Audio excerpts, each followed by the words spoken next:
श्रीमद्कुंज विहारिणे नमः। श्री स्वामी हरिदास विजयतेतराम। यत्र यत्र रघुनाथ कीर्तनम तत्र तत्र कृतमस्तकांजलिम वाष्पवारी परिपूर्ण लोचनम मारुतिम नमत राक्षसांतकम। भगवान शंकर के अंश से वायु के द्वारा कपिराज केसरी की पत्नी अंजना में श्री हनुमान जी का प्रादुर्भाव हुआ।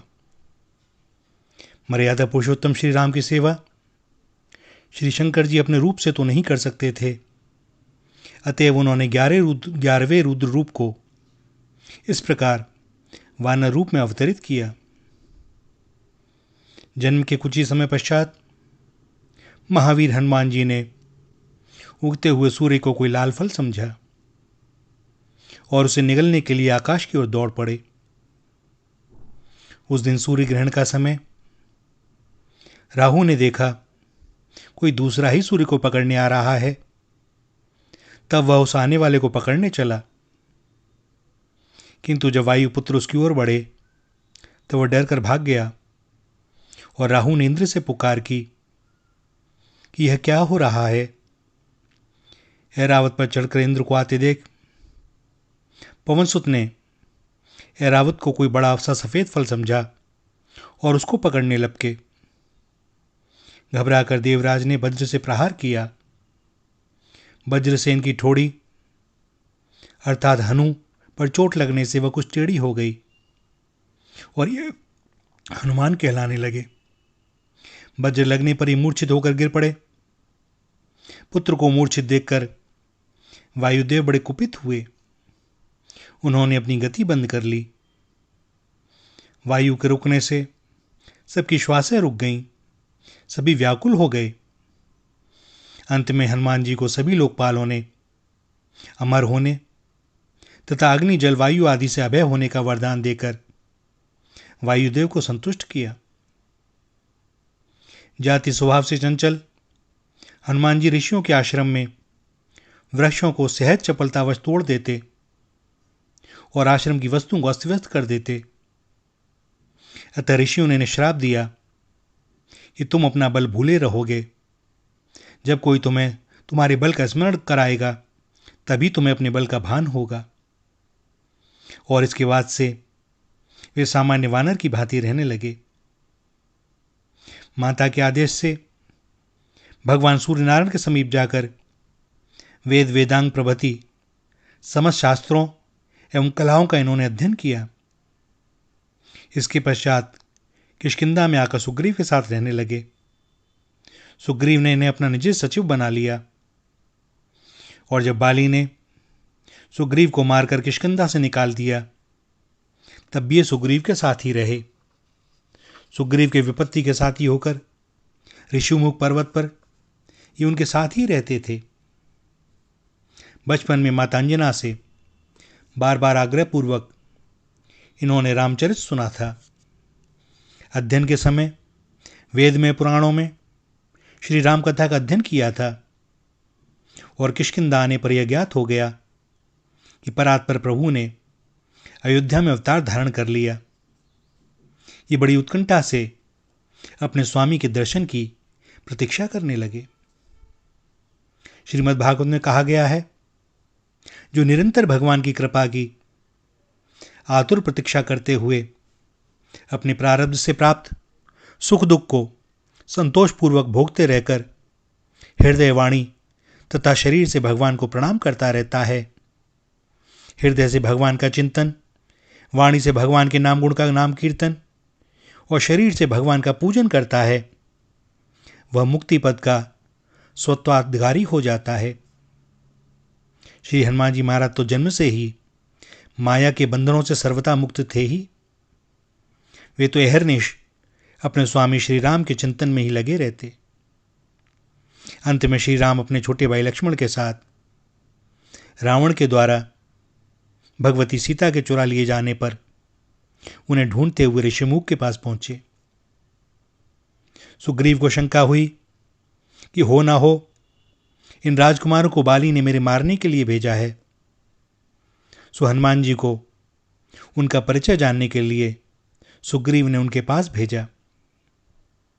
हनुमान जी महाराज विप्र वेश धारण करके आए और भगवान का परिचय पूछा, और जब अपने स्वामी को पहचाना तो वे उनके चरणों में गिर गए और रोते रोते कहने लगे, एक हूं मैं मंद मोह बस, कुटिल हृदय अज्ञान, पुनि प्रभु मोहि बिसारे, दीन बंधु भगवान। और भगवान श्री राम ने उठाकर उन्हें हृदय से लगा लिया। उसके बाद से श्री हनुमान जी महाराज राघवेंद्र के श्री चरणों के समीप ही बने रहे। हनुमान जी की प्रार्थना से भगवान ने सुग्रीव से मित्रता की और बाली को मारकर सुग्रीव को किष्किंधा का राज्य दिया। राज्य भोग में सुग्रीव को प्रमत्त होते देख हनुमान जी ने ही सुग्रीव को सीतान्वेषण के लिए सावधान किया। पवन कुमार ने ही वानरों को एकत्र किया। श्री राम जी ने इनको अपनी मुद्रिका दी, और जब 100 योजन समुद्र लांघने का प्रश्न आया तब जामवंत ने हनुमान जी को उनके बल का स्मरण दिलाकर कहा कि आपका तो अवतार ही राम कार्य संपन्न करने के लिए हुआ है। और तब अपनी शक्ति का स्मरण कर केसरी किशोर उठ खड़े हुए और देवताओं के द्वारा भेजी हुई नागमाता सुरसा को संतुष्ट करके समुद्र में छिपी राक्षसी सिंगिका को मारकर हनुमान जी लंका पहुंचे। द्वार रक्षका लंकिनी को एक घूंसे में सीधा करके एक छोटा रूप धारण कर ये लंका में रात्रि के समय प्रविष्ट हुए। विभीषण जी से श्री सीता जी का पता लगा तो अशोक वाटिका में जानकी जी के दर्शन किए। उनको आश्वासन देकर अशोक वन को उजाड़ दिया। रावण के भेजे राक्षसों तथा रावण पुत्र अक्षय कुमार को मार दिया। मेघनाथ ने किसी प्रकार बांधकर राज्यसभा में ले गया। वहां रावण को भी हनुमान जी ने अभिमान छोड़कर भगवान श्री राम की शरण लेने की शिक्षा दी। राक्षस राज की आज्ञा से इनकी पूंछ में आग लगा दी गई और उसी अग्नि से उन्होंने सारी लंका फूंक दी। इसके बाद सीता जी से चिन्ह स्वरूप चूड़ामणि लेकर भगवान के समीप आ गए। समाचार पाकर भगवान श्री राम ने युद्ध के लिए प्रस्थान किया। समुद्र पर सेतु बांधा गया। संग्राम हुआ और अंत में रावण अपने समस्त अनुचर बंधु बांधवों के साथ मारा गया। युद्ध में श्री हनुमान जी का पराक्रम, उनका शौर्य, उनकी वीरता सर्वोपरि रही। वानरी सेना के संकट के समय वे सदा सहायक रहे। असुरगण उनकी हुंकार से ही कांपते थे। और लक्ष्मण जी जब मेघनाथ की शक्ति से मूर्छित हुए तब मार्ग में पाखंडी कालनेमी को मारकर द्रोणाचल को हनुमान जी उखाड़ लाए। और इस प्रकार संजीवनी औषधि आने से श्री लक्ष्मण जी को चेतना प्राप्त हुई। मायावी है रावण जब माया के द्वारा भगवान राम लक्ष्मण को युद्ध भूमि से ले गया तब पाताल जाकर आए रावण का वध करके हनुमान जी श्री राम जी को भाई लक्ष्मण जी के साथ ले आए। रावण वध का समाचार श्री जानकी जी को सुनाने का सौभाग्य और श्री राम अयोध्या लौट रहे हैं, यह आनंददायी समाचार भरत जी को देने का गौरव भी भगवान ने अपने प्रिय सेवक हनुमान जी को ही दिया।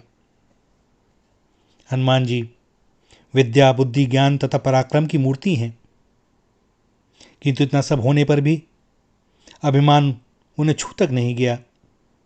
और जब विलंका जलाकर अकेले ही रावण का मान मर्दन करके भगवान के पास लौटे और भगवान ने पूछा कि त्रिभुवन विजयी रावण की लंका तुम कैसे जला सके, तब वे उत्तर देते हैं, शाखा मृग के बड़ी मनुसाई, शाखा ते शाखा पर जाई, नाग सिंधु हाटकपुर जारा, निश्चर गण विधि बधि विधि विपिन उजारा, सो सप्त प्रताप रघुराई, नाथ न कछु मोरई प्रभुताई। हनुमान जी महाराज की भक्ति अतुलनीय है। अयोध्या में राज्याभिषेक हो जाने पर भगवान ने सबको पुरस्कृत किया और सबसे अमूल्य अयोध्या के कोष की सर्वश्रेष्ठ मणियों की माला श्री जानकी जी ने अपने कंठ से उतारकर हनुमान जी के गले में डाल दी। हनुमान जी मणियों को ध्यान से देख देख कर तोड़ने लगे, मुख में डालकर फोड़ने लगे। दुर्लभ रत्नों को इस प्रकार नष्ट होते देख कुछ लोगों को बड़ा कष्ट हुआ। कुछ ने उन्हें रोका। हनुमान जी ने कहा, भैया मैं इनमें भगवान का नाम और उनका श्री विग्रह ढूंढ रहा हूं। जिस वस्तु में मेरे स्वामी श्री सीताराम का नाम ना हो, जिसमें उनकी मूर्ति ना हो, वह मेरे लिए व्यर्थ है। प्रश्न करने वाले ने पूछा, तो क्या आपके शरीर में वह मूर्ति और नाम है? और हनुमान जी ने तुरंत अपने नखों से अपनी छाती को फाड़ दिया और सबको दिखलाया कि उनके रोम रोम में राम यह परम दिव्य नाम अंकित है और इनके हृदय में श्री जनक नंदन जी के साथ सिंहासन पर बैठे महाराज धीराज श्री अवधेश की भुवन सुंदर मूर्ति विराजमान है। सब लोग जय जयकार करने लगे। भगवान ने उठकर हनुमान को हृदय से लगा लिया। हनुमान जी आजन्म नैष्ठिक ब्रह्मचारी हैं, व्याकरण के महान पंडित, वेदज्ञ हैं, ज्ञान शिरोमणि हैं, बड़े विचारशील, तीक्ष्ण बुद्धि तथा अतुल पराक्रमी हैं। श्री हनुमान जी बहुत निपुण संगीतज्ञ और गायक भी हैं। एक बार एक देव ऋषि दानवों के महान सम्मेलन में जलाशय के तट पर भगवान शंकर तथा देवर्षि नारद जी आदि गा रहे थे।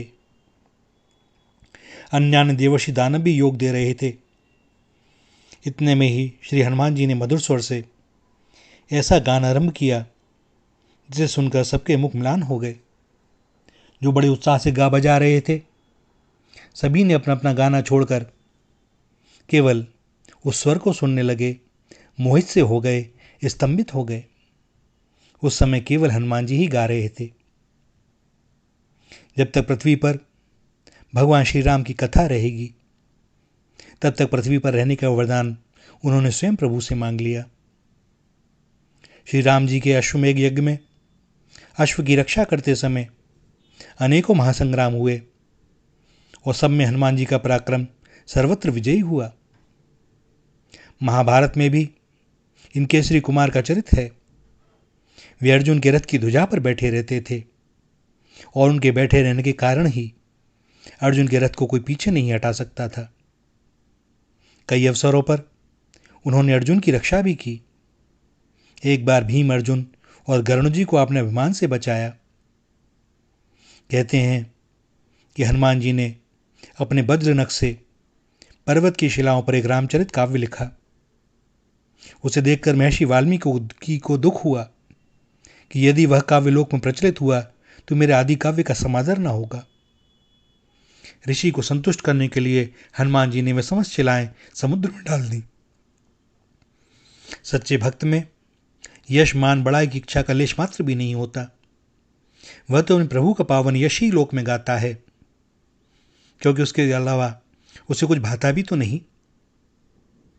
श्री राम कथा श्रवण, श्री राम नाम संकीर्तन के हनुमान जी अनन्य प्रेमी हैं। जहाँ भी राम नाम का कीर्तन या राम कथा होती है, वहाँ वे गुप्त रूप से आरंभ में ही पहुँच जाते हैं। दोनों हाथ जोड़कर सिर से लगाए हुए सबसे अंत तक वहाँ वे खड़े ही रहते हैं। प्रेम के कारण उनके नेत्रों से बराबर अश्रु झरते रहते हैं। उन अनन्य तथा अतुलनीय श्री राम भक्त के पावन पद कमलों में कोटि कोटि नमस्कार, प्रणाम, वंदन, नमन। दास्य भक्ति के आचार्य हैं हनुमान जी महाराज। भैया, किसी को भगवत प्राप्ति करनी हो तो हनुमान जी की शरण ले। हनुमान जी की कथा और उनके जीवन चरित्र को पढ़े, सुने, समझे, अपने हृदय में उतारे। ये सेवक धर्म सबसे कठोर धर्म है, किंतु हनुमान जी बहुत थोड़े में प्रसन्न हो जाते हैं। तुलसीदास महाराज को भी हनुमान जी ने ही भगवान का दर्शन करवाया था। हमें क्षमा कीजिएगा, चित्रकूट में रामघाट पर हनुमान जी गोस्वामी तुलसीदास जी का मिलन प्रभु से करवाते हैं। गोस्वामी जी आनंद से भर उठते हैं। हनुमान जी बड़ी कृपा करते हैं। जो भी राम नाम लेता है हनुमान जी उससे बड़े प्रसन्न रहते हैं। और भैया, प्रभु की प्राप्ति तो केवल हनुमान जी महाराज जैसे दास भक्ति के आचार्य ही बता सकते हैं कि कितनी सुलभ, कितनी सरल, पूछिए ना। और भगवान तो ऐसे प्रसन्न रहते हैं कि श्री सीताराम जी मानो अपना पुत्र ही मानते हैं। और हनुमान जी महाराज ऐसे कि बस एक राम नाम संकीर्तन जब देखते हैं श्री सीताराम जी के श्री चरणों की ओर, उनका मस्तक ऊपर उठता ही नहीं, भरे रहते हैं प्रेम में, आनंद में छके रहते हैं। वही प्रभु उनके सामने हैं सीताराम, और वही उनके हृदय में, कहीं कोई भेद नहीं। सेवक स्वामी की लीला के नाटक के लिए दो, अन्यथा एक ही। श्री राधा, श्री राधा, श्री राधा।